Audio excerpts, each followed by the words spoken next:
Team, welcome to week 9. Hopefully you guys are doing well. Wanted to send you a quick video today in regards to what we got going on this week and kind of touch base quickly on what we had last week as well.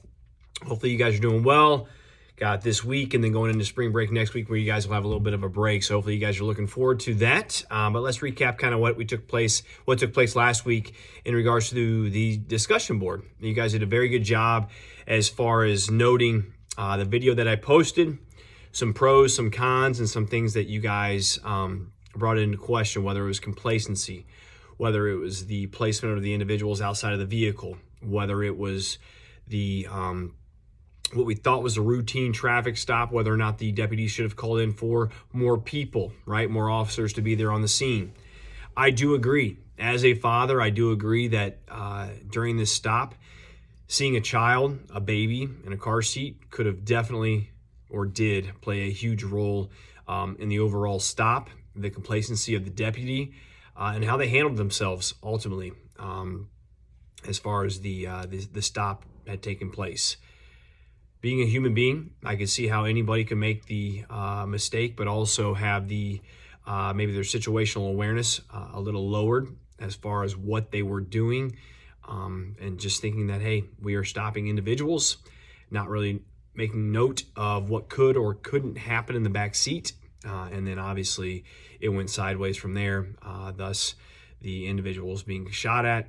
And then obviously you saw the end result of that video. Now, whether or not the way the deputy fired his weapon multiple times into the assailant, you know, that could be another discussion for us. But in regards to how this stop was handled, you guys did a very good job responding to it, taking good notes, and offering assistance as far as what was done good versus bad, then also what you might have done to improve the overall stop. And this is just something for you guys to have for situational awareness, but also if you are seeking future law enforcement, what that could do for you as somebody who could be in a routine stop just like that one day, facing the same or similar situation. So just food for thought on areas you guys could be more aware of. So good job on that one.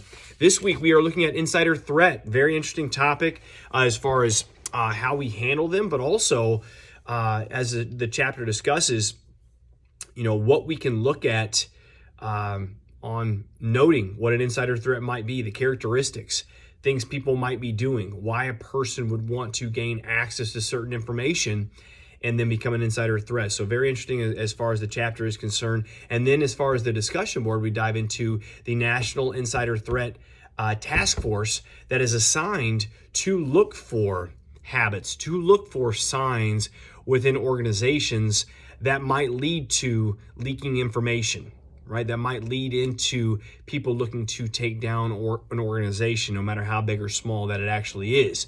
So I did put in a PDF this week for the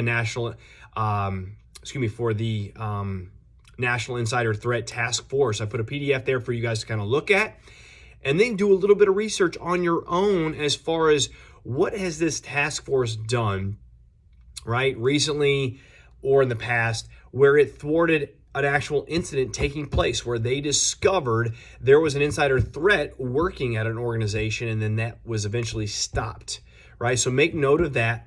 Give a detailed description about what it is that you found, what you found interesting about the actual incident, and also go into depth so people have an idea about what it was. Some of you might have repeat incidents. I'm hoping that you guys find a little bit more different evidence as far as what went into it, but just take note of that when you are looking at it. Provide as much feedback as you possibly can.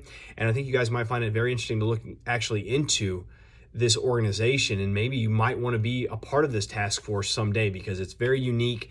And I feel maybe you guys weren't even aware of this, so take note of that, and hopefully you guys might look into some future possibilities there. The closing question in the chapter summary this week has to do with how you view yourself. In the chapter, it talks about in the past, employers or individuals looking to be an employee look for stability. Now they might be looking for something along the lines of advancement or maybe purpose and fulfillment out of a career rather than just a stable job. And I can agree. I can agree that this generation right now is definitely looking for something where they find purpose and fulfillment. And guys, there is nothing wrong with that whatsoever. So I fully agree with you guys pursuing that. And I think everyone should find a purpose. Everyone should find fulfillment in what they're doing in life. So keep going with that. My question to you is, what is it that you look for when going into a new job? Is it just to fill the role? Is it to wait until a new opportunity becomes open? How long do you stay at a certain job? Do you wait for advancement into that job, or while you're at that job, are you searching for an even better job outside of that company, which I find very common nowadays as well, even in my line of work. I see it all the time. So just a question. I want to hear what you guys have to say. So best of luck this week. Have a great week. If you have any questions, guys, let me know. Talk to you soon. Stay ready. Stay safe. Take care.